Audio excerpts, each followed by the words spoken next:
Shalom, shalom, queridos amigos. Bienvenidos un día más a Israel a Diario. Hoy es martes 21 de octubre, 29 del mes de Tishrei en el calendario hebreo. Un día con muchos visitantes estadounidenses, el más destacado, el vicepresidente J.D. Vance, que se suma al enviado Steve Witkoff y el yerno presidencial Jared Kushner, y todos ellos vienen a comprobar que nadie arruine el cese de fuego y el acuerdo propuesto por Donald Trump. Mientras tanto, ayer la guerra por momentos se trasladó a la Knesset, el Parlamento de Israel, con un debate que estuvo bastante cerca de salirse de control. Pero nosotros vamos a comenzar con una información que no está en los diarios, al menos no completa, porque cuando cerraron la edición se sabía que Hamás había entregado el cuerpo de un rehén israelí que fue trasladado al Instituto Nacional de Medicina Forense en Tel Aviv, en Abu Kabir, para su identificación.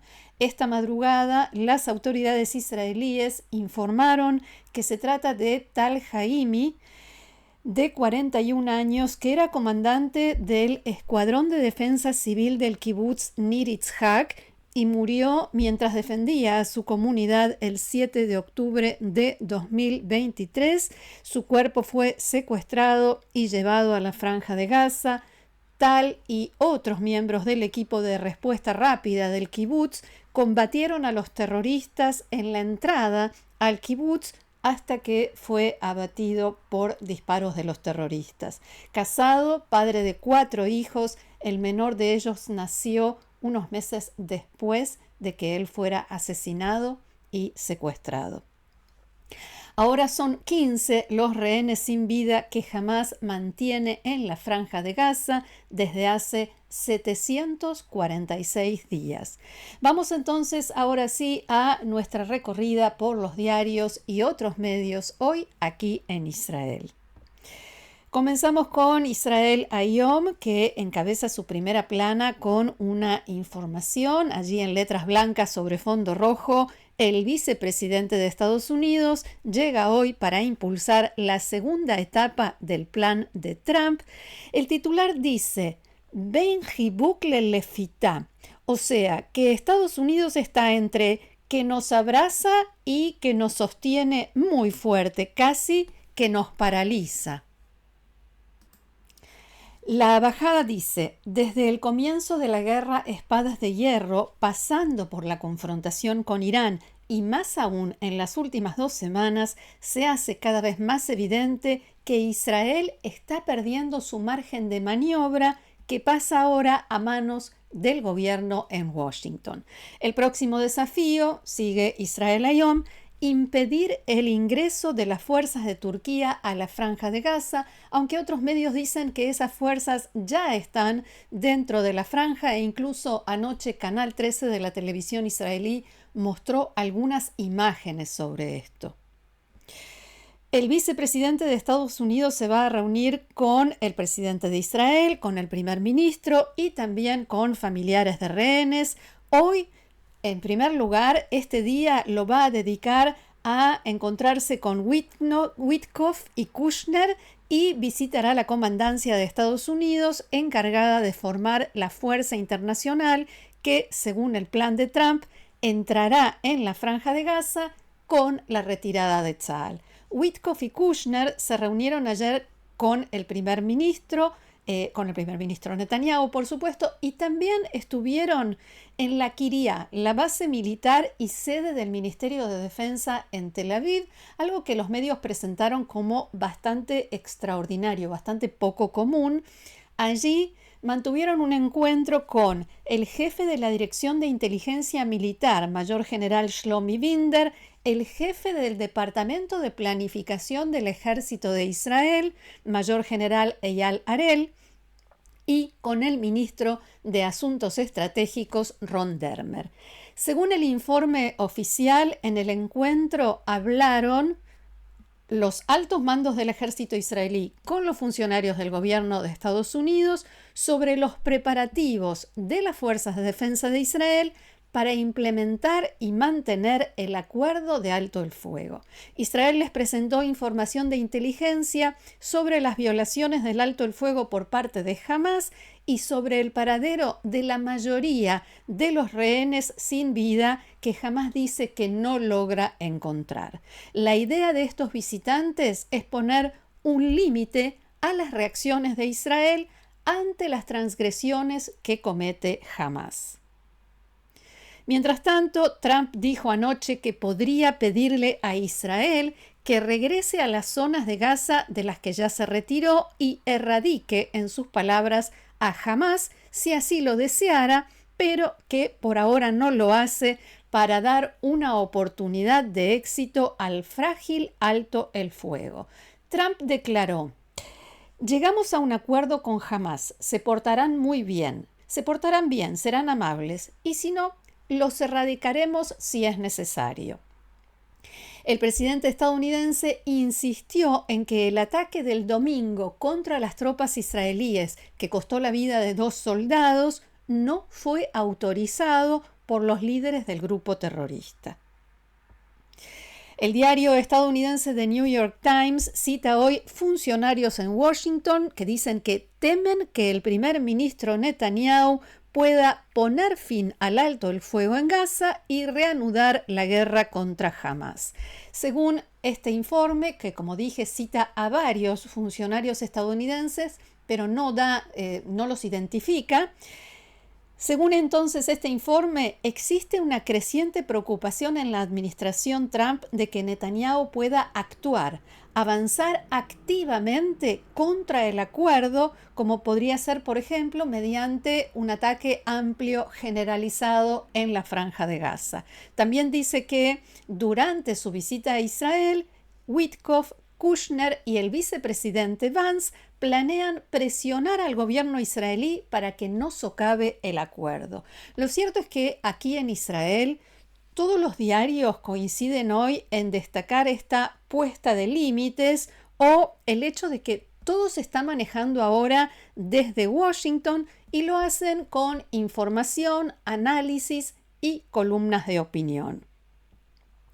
El diario Ma'ariv de hoy trae una columna, allí la vemos a la izquierda, según nosotros vemos la pantalla, está sobre un fondo celeste, del periodista Avi Ashkenazi, cuyo título es La visita de la niñera, o sea, el presidente de Estados Unidos, J.D. Vance, que según él llega para verificar que los 2 niños problemáticos, o sea, Israel y Hamás, no arruinen el plan del jefe para un nuevo Medio Oriente. Dicho todo esto, entre comillas, por supuesto.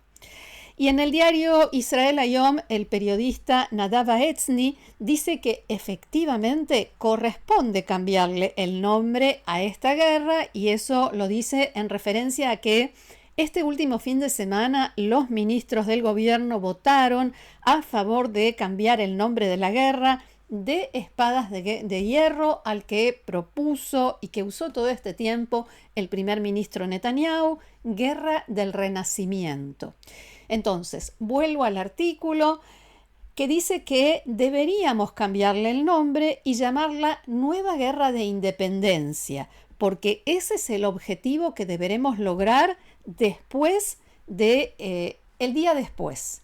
O sea, después de la guerra, ya que en los últimos 2 años y especialmente en las últimas semanas queda claro hasta qué punto hemos perdido la independencia. Abro comillas, los momentos más vergonzosos, humillantes y peligrosos en este contexto, al menos hasta ahora, se registraron en los últimos 2 días, dice el autor, con la reanudación del cese de fuego bajo presión de Estados Unidos, a pesar de que 2 soldados cayeron en un ataque de Hamás. Algunos medios destacaban incluso que pasó apenas 1 hora desde el momento en que llegó la llamada telefónica de Estados Unidos hasta el momento en que el gobierno israelí anunció que, o le comunicó al ejército y el portavoz del ejército anunció que se reanudaba el cese de fuego a pesar de lo que había pasado. Quien parece que no quiso enterarse de los detalles de lo sucedido es el emir de Qatar, el jeque Tamim bin Hamad Al Thani, que esta mañana en la sesión inaugural de su parlamento, el Consejo de la Shura, condenó las continuas violaciones del alto el fuego por parte de Israel, por supuesto, entre otras cosas por las cuales condenó a Israel. Pongamos cara de sorprendidos y sigamos adelante porque de los conflictos externos nos vamos a los internos. Y vamos ahora a la apertura del periodo de invierno de 2025 de la Knesset, ayer lo anunciábamos, y que derivó en una acalorada disputa sobre la agenda gubernamental de reforma judicial. Lamentablemente no podemos mostrar imágenes, no tenemos los derechos, así que yo lo voy a relatar. El presidente de la Knesset, Amir Ohana, hizo el saludo protocolar al comenzar su discurso. Señor presidente de la nación, señor primer ministro y esposa. Y cuando llegó al presidente de la Corte Suprema de Justicia, Itzhak Amit, dijo: señor juez de la Corte Suprema Itzhak Amit. Y nada más. Y esto porque el ministro de Justicia, Yariv Levin, y el gobierno en general no reconocen su autoridad como presidente del tribunal. No reconocen que haya sido elegido, no estuvieron de acuerdo con el mecanismo que se utilizó para elegirlo, que es el que establece la ley.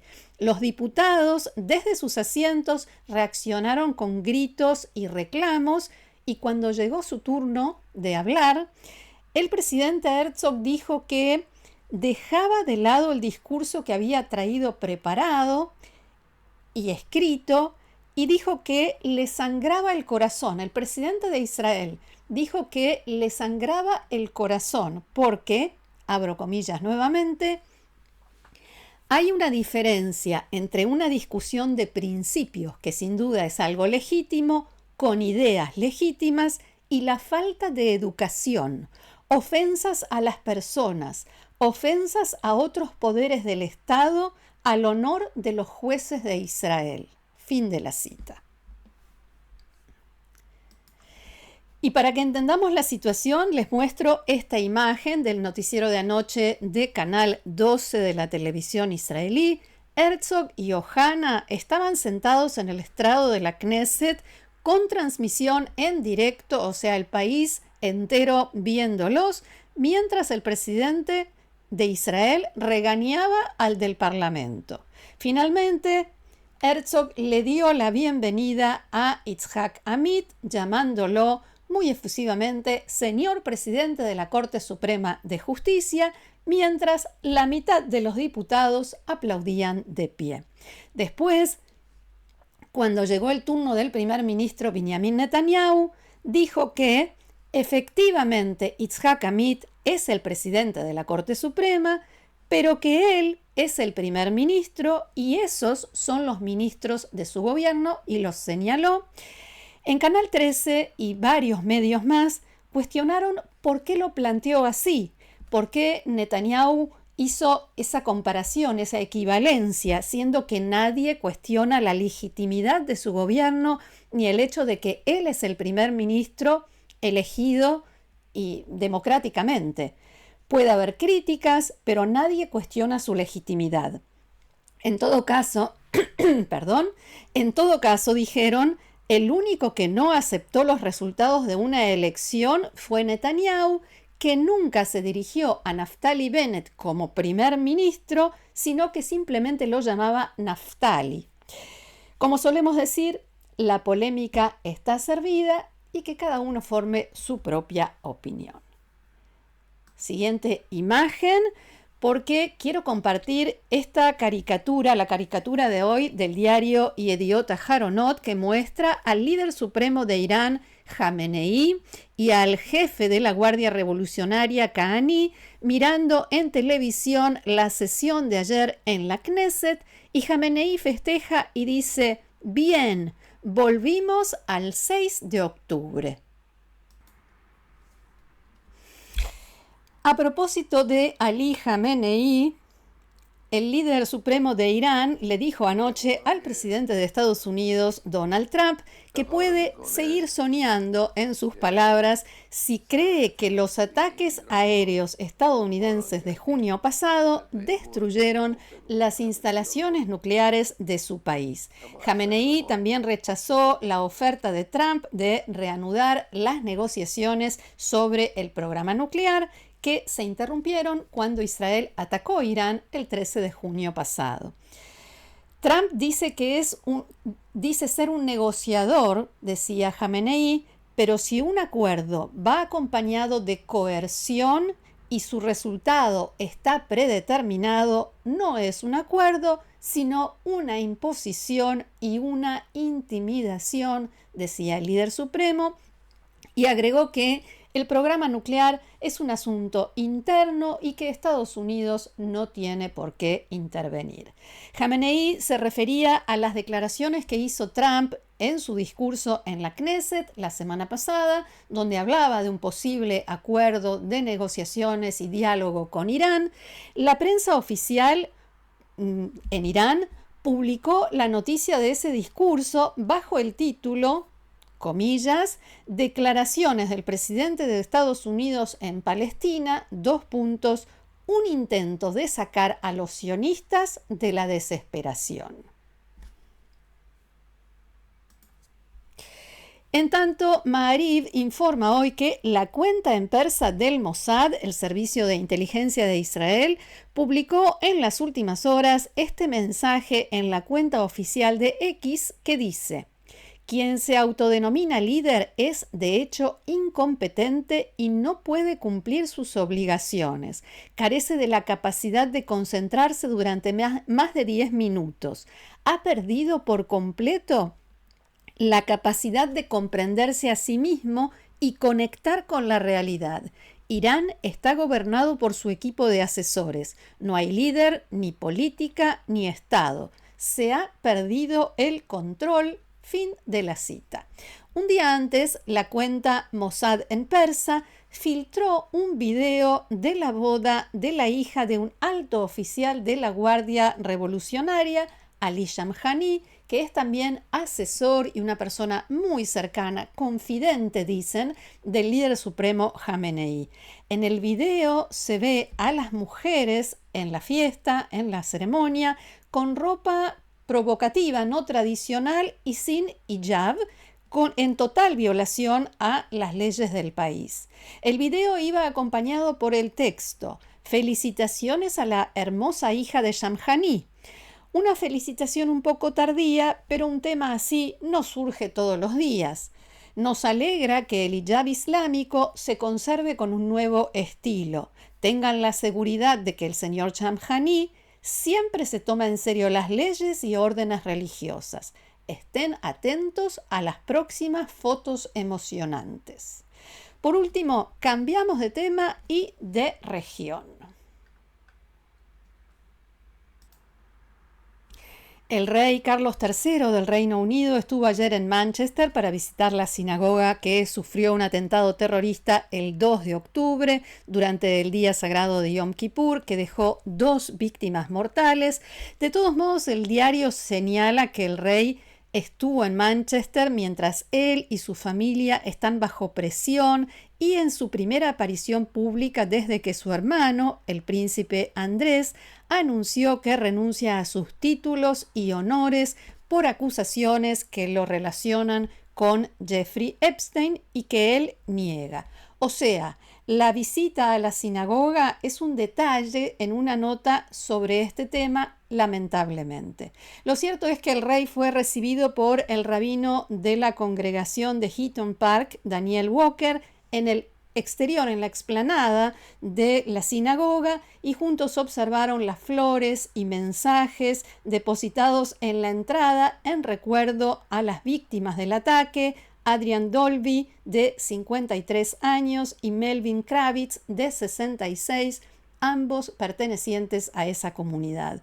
Recordemos que el autor del atentado, el británico sirio Jihad al-Shamieh, de 35 años, murió por disparos de la policía local mientras intentaba entrar a la sinagoga después de cometer el atentado. Hasta aquí nuestro encuentro de hoy. Muchísimas gracias por haberlo compartido con nosotros una vez más. Los invito, como siempre, a seguirnos en el canal, a difundirlo, recomendarlo y a suscribirse y también a formar parte del grupo de amigos de Israel a Diario, haciendo clic debajo de este video donde dice unirse. Gracias nuevamente. Los espero mañana aquí en Israel a Diario. Que tengamos buenas noticias. Shalom.